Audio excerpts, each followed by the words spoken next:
All right, good morning, everyone. I'm Perry Matrano, and normally we have Diana Minotti, my wife, who is not here today, out taking a sick day. And so I am on my own, and I have some great guests here today. But before we get to our guest, I want to let you know that we have a shop here in Palm Coast. It is the Diana Minotti Fine Art Antiques and Collectibles Shop, over 5,000 square feet of wonderful treasures that you can find there. And we'll be working with treasures today. And at this point in time, Mr. Engineer, I am going to do the best I can to be the single point on this. So if you have to flag me down, please do, okay? Anyway, we will miss her today, and we'll do the best we can. But we do have some great guests. So we are located at 15 Palm Harbor Village Way, right here in Palm Coast, Florida, 32137. Our website is dianafineart.com. There you could see all of our items, our estate sales that will be coming up. Also, if you want to find some items of uniqueness, you could go to our eBay store, our regular online store, our Poshmark store. We have endless ways of marketing.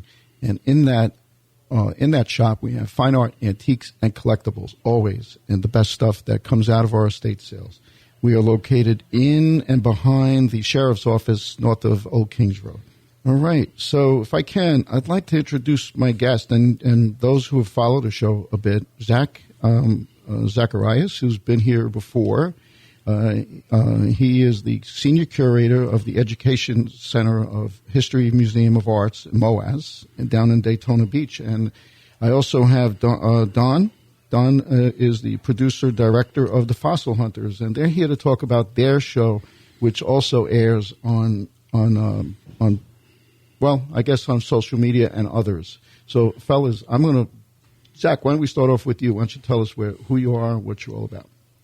My name is Zach Zacharias. I'm the Senior Curator of History. I was the Senior Curator of Education History for a long time at the Museum of Arts and Sciences in Daytona Beach. I've been there for 31 years.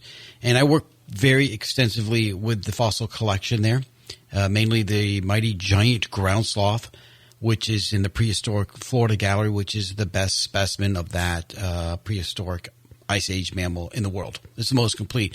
And it was found in Daytona Beach, about 2.5 miles south of the museum, on a very famous road called Nova Road. And that site now is a park called Reed Canal Park, which is open to the public. I find that amazing that it was right here, all that time, and they found it. But this goes to show you don't really know what's underneath your feet anywhere, and especially in Florida, because of what we've had here in prehistoric times. Florida is one of the best places in the world to find fossils. There's lots of Ice Age animals here. You cannot find dinosaurs. It was underwater during the time of dinosaurs, so there are no dinosaurs here. To find your first dinosaur, you need to go to roughly mid to northern Atlanta. But there were plenty of great other animals here, and those were all basically Ice Age animals. Giant ground sloths, mastodons, mammoths, saber-toothed tigers. I mean, the list goes on and on and on. Yeah, it was one of my questions. I was going to ask you if we have any dinosaurs. Yeah, thank you for doing that. And we have Don. Don, would you tell us who you are, where you're from, and tell us about your museum? Hey, how you doing, guys? And a big hello to any fossil hunters that we have out there, right? My name's Don Brunning. I was a teacher for 33 years for Volusia County Schools. I just retired last summer. We've had this show going on PBS for the last 10 years, on and off, give or take. And it's been kind of a local regional thing, Fossil Hunters, the TV show. And we've got that broken down into 24 episodes. So I took those, split them into 3 seasons, put them out on a digital format for the world. And now we are being streamed worldwide on Plex and other streamers. Plex is a free app, so you can download it for free onto your TV, smartphone, whatever, so your smart device, and you can watch us for free. And that's really what's kind of important, is that we would like to get our message out there to other fossil hunters, and we'd like you to see what we're finding, but we don't want you to have to pay money for it, sign on to one of these services.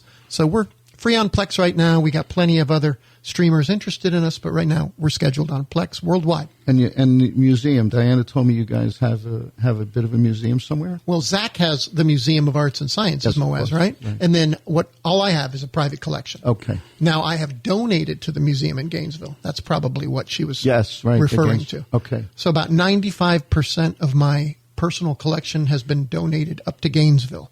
Gainesville is the Florida Museum of Natural History.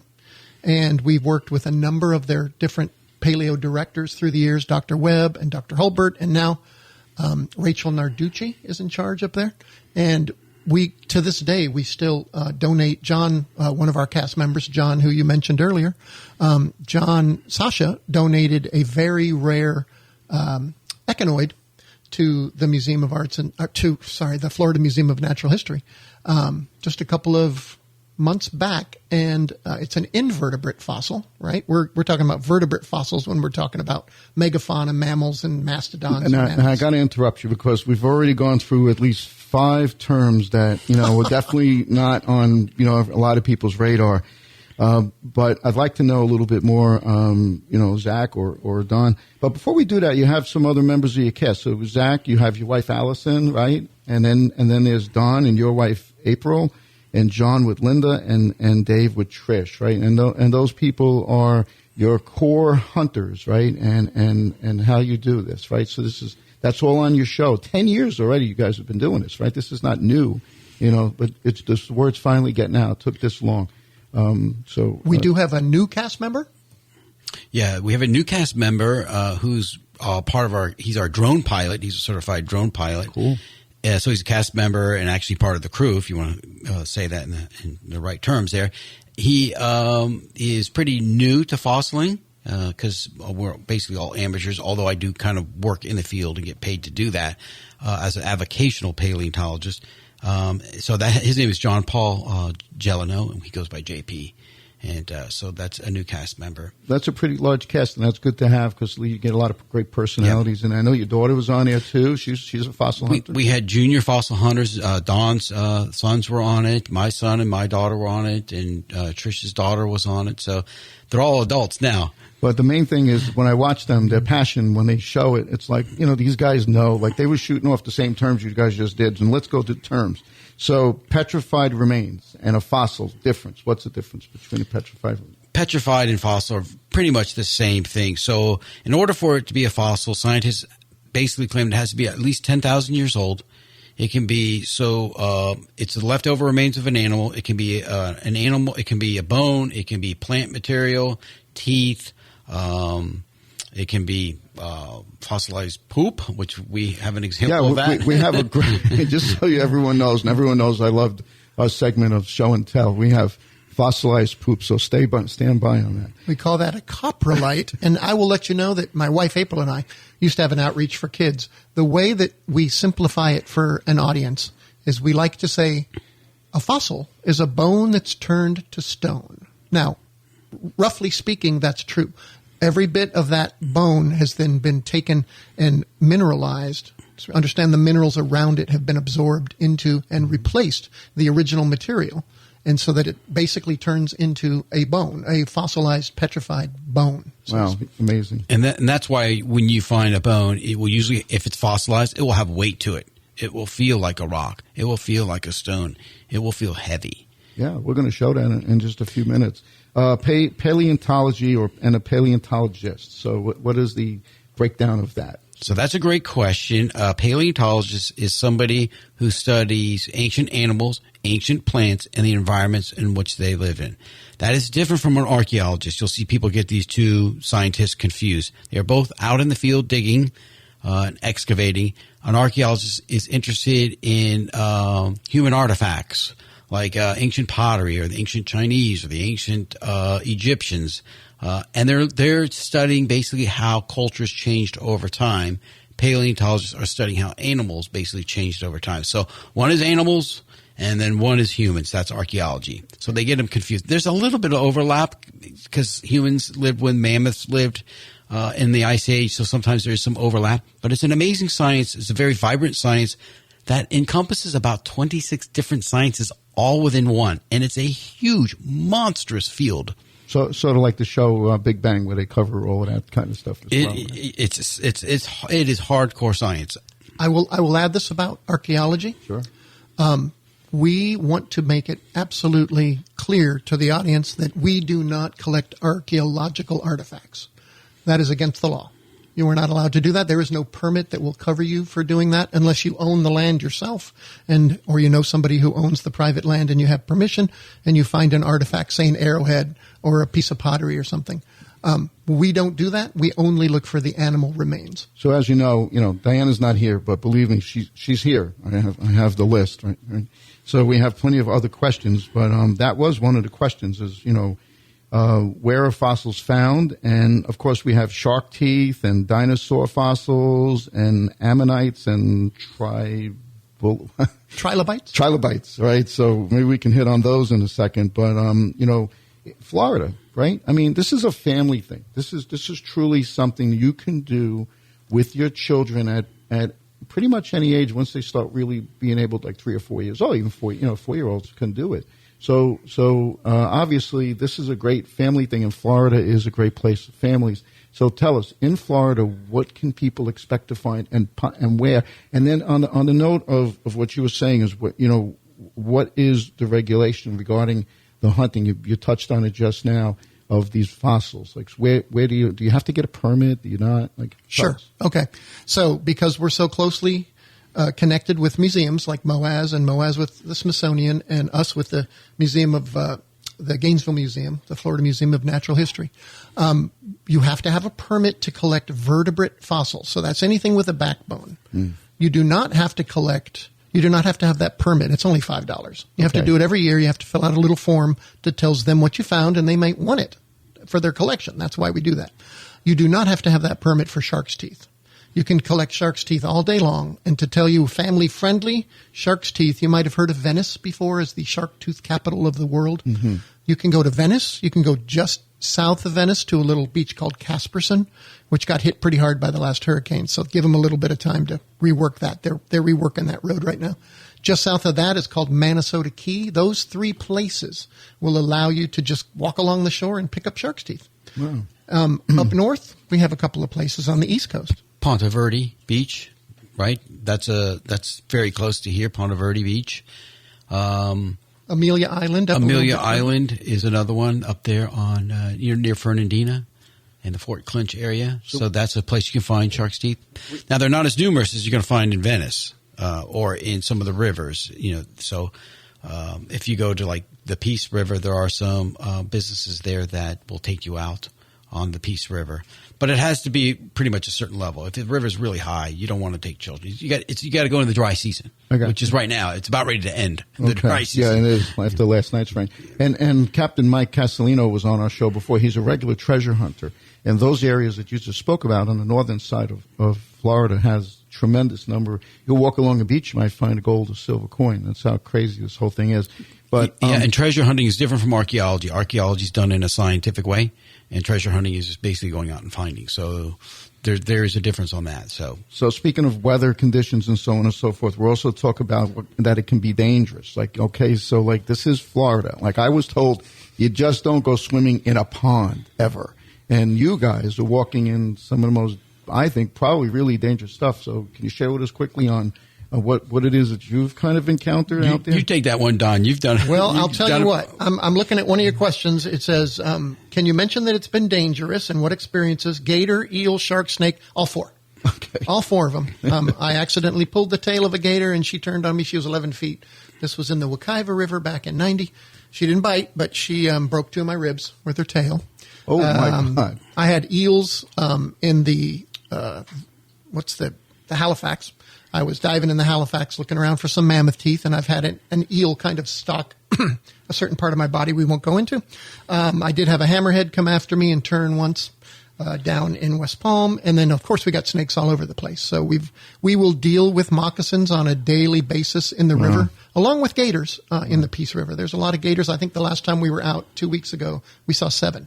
So just remember, folks, if you do decide that you want to go fossil hunting, just be very cautious and know the area and maybe do a little research before you go. And you certainly will be able to maybe get in touch with these guys. We're going to get their information towards the end. We're getting ready to move into our most favorite segment, which is of course show and tell. But before we do that, if you cannot fossil hunt and you want to collect, where can people buy fossils? Like we see stuff on eBay and stuff. Sadly, Diana mentioned this morning when I was talking to her. in between sneezing. She said it's really sad that people will buy a Barbie doll or a Disney thing, and pay bazillion dollars more than something that's 10 million years old on eBay. That's like, it's really kind of like, sad to think about, right?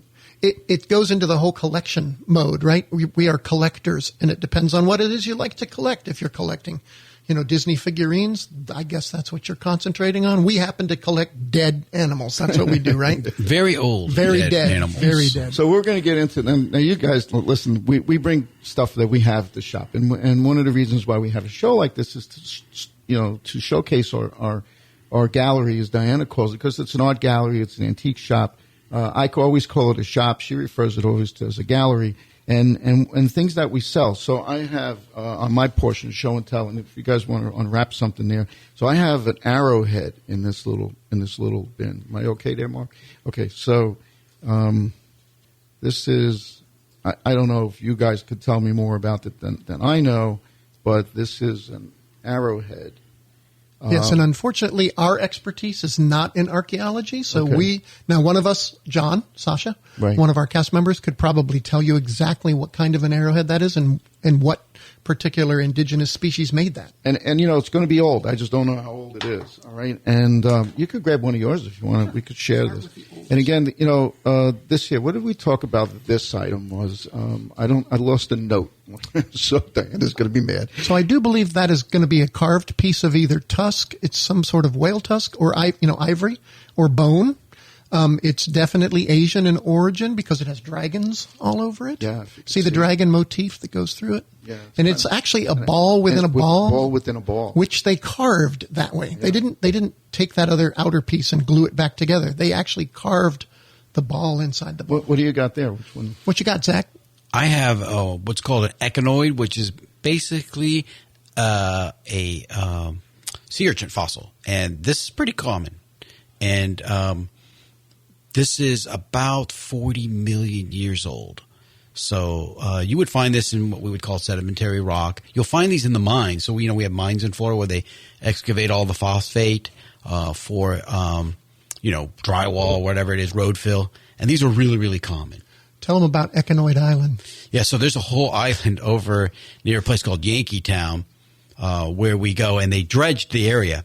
And, gosh, we find buckets and buckets. You can't pick them all up. There's so many bucketfuls of echinoids in all different types of conditions. So you can see kind of the outline of the animal, of the sea urchin on there. It's a really cool piece. So this is what Diana describes this as is a fossilized whalebone carving. It's a figure of maybe some kind of god or something, and this is in our shop. This is for sale. Everything I have that I'm carrying today will be in our shop. If you want to come and look at it for Mother's Day, you can give your mother one of these. That is an interesting piece because you can actually see the bone marrow throughout the entire piece. Bone marrow are the vessels that allow the blood to travel to the bone. So see all those little dots in there, all those little holes? You're actually looking at the area that the blood vessels traveled through to give the bone the blood that it needed to grow. It's amazing. What else you got?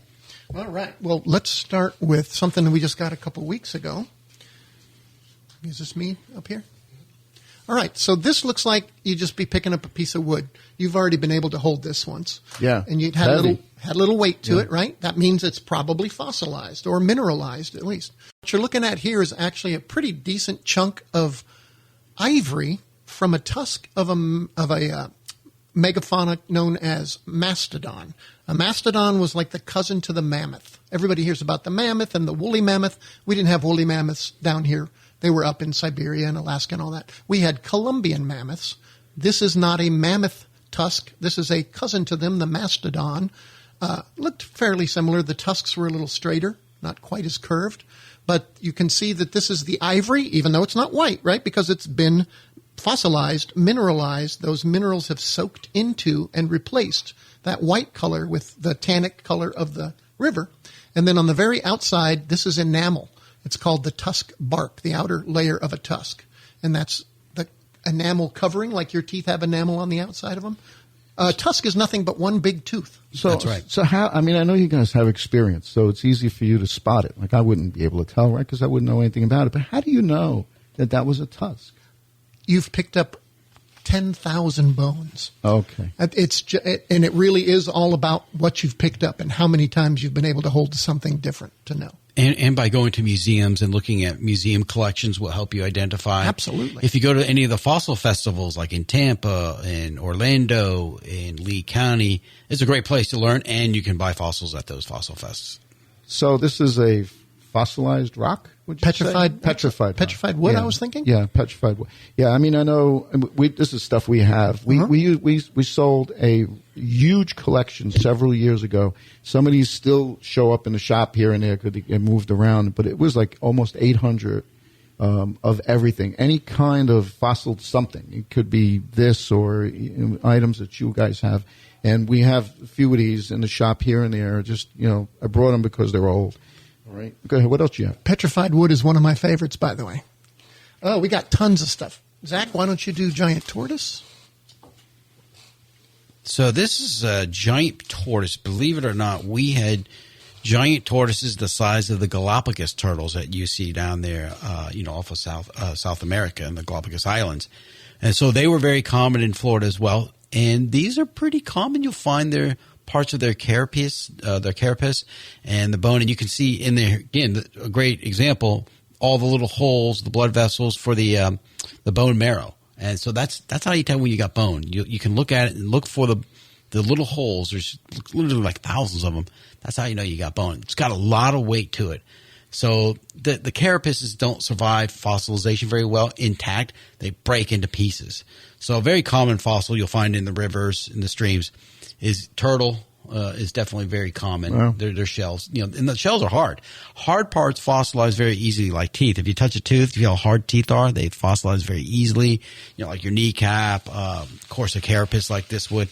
Skin, not so much, very rare. Hair, rarely ever. Fingernails, they don't fossilize. So we have stuff up here, and they're wrapped in plastic to keep them safe. I'm going to try to get you guys to keep showing your stuff. It's more interesting than my stuff. But all right, I don't want to run out of time. So you brought up dugongs earlier. Dugong, yeah, this crazy term I saw that Zach's daughter mentioned, and I didn't know what a dugong was. So this is a dugong rib, and if you notice, it looks like it's pretty beat up and it was broken. That's because dugong breaks in sections. Its ribs are solid, first of all, because the animal is full of blubber like our manatees. They're related to our manatees. So our manatees have the pancake tail, the flat, round tail. Dugongs have like a fish-like tail. Dugongs live in the Indian and the Pacific Oceans. Manatees are over here in Florida that you can see in the springs all the time, sometimes out in the oceans and things. So they currently are alive, that species in the Indian. But extinct here, yes. This is an extinct species of dugong, but we do have dugong that are still alive. They're called extinct or extant if they're still alive. Very interesting. So this guy breaks into pieces, right? And I just glued the pieces back together. We will normally find them like this. Chunks like this. And by the way, this is your chunk. We're giving it to you. My God. You were asking about dugong, so you get a dugong rib. All right. I will definitely bring my dugong home. We only got 2 minutes left, so why don't you at least show us a few more of yours? My stuff is not that important right now. It's just stones and rock. I could show them real quick. And I also want to remind that the show is also on WDSC Channel 15 on Saturdays is it at 4 o'clock? 4 o'clock on Channel 15 WDSC. Right. If you can't get Plex or you want to watch it on Saturdays, WDSC Channel 15 out of Daytona. I'm just showing these rocks while they're peeling their stuff off, and while they're looking for that, I'll just get the broadcast information out for you guys. Just you keep on showing it, and I'll come back to you in a second. This is a plate to a mammoth tooth. Now, this tooth would actually be a very big block, about this big. It would be a very big, blocky tooth, and it would look something like this. Now, this is kind of a baby one, but you can see how the plates are all glued or cemented together, and the tooth would have worked. The tooth would have worked going back and forth like this in the elephant's mouth. This is mammoth tooth. This is a mammoth tooth. This is a bigger one, and what happens is they break off a lot of times like that in plates. So, and the enamel is on top. So this is the grinding surface up here. The roots would be down here. And elephants only have 4 teeth in their mouth at any one time. So they would have one here, one up here, one on the other side, one on the other side as well. And that's it. And they would have 6 sets of 4 teeth throughout their entire life. So about 24 if they live to old age. And then when the teeth erupt, they don't come up like this out of the jaw. They come from the back like a conveyor belt. So this is kind of this is a baby one, but normally you can find with something just huge Colombian mammoth teeth here in Florida. Not woolly, but Colombian mammoth teeth. Like this big tooth here. That's a superstar right there. Well, before we get on to tell them we'll end with what this is. And you guys keep showing what you have. Just put it up to the camera. People could see it. So as we conclude here, vertebrae. Remember DianaFineArt.com, DianaFine art.com. And you could sign up for our newsletter where you can find about our estate sales when they happen. Remember, we are licensed auctioneers. We are professional estate sellers. Diana is a appraiser for fine art, antiques, and collectibles. Our next estate sale is at 55 Village Circle. That'll be next week, May 16th and 17th. Okay, May 16th and 17th, and I'm not sure about the Monday date. And we're extending the Mother's Day sale at the shop. Go over there and see. I think Anthony's in the shop today, and for the rest of the weekend, I'll be heading up to New York for communion. My grandson's getting his communion done, and there's always new arrivals at the shop. I mean, the shop is chock full of stuff. And the EPC, this is the Estate Planning Council meeting for Central Florida, which is Flagler County and Volusia County. Diana is the president of that association. Their next meeting is May the 15th, and the speaker is Ann Harduck from Craig Flagler Funeral Home here in the area for funeral pre-planning. And again, Diana works very close with the PNC Bank. I want to thank my guest, and I appreciate Zach again, second time in the show. Thank you so much for coming. Thank you for having me back. And of course, I'm so happy to have Don here. Don, the information that you've provided is invaluable. Did we miss anything? Just want to end with the granddaddy of all fossils for Florida, the megalodon shark. It's about a 60-foot shark, right? A tooth from a 60-foot shark. These are the sizes you'll normally find in the rivers and maybe offshore in Venice and stuff. If you're awful lucky, you might get a monster like this. Well, thank you again. One more time, what is the name of your show and where can they find it? Fossil Hunters, and we are on Plex right now, worldwide. You can find us streaming, and we are also on WDSC TV Channel 15 on Saturdays at 4 p.m., and we like to end our segments by saying, Fossil on. Thank you, everybody. Again, Diana Minotti, Fine Art. Have a good day.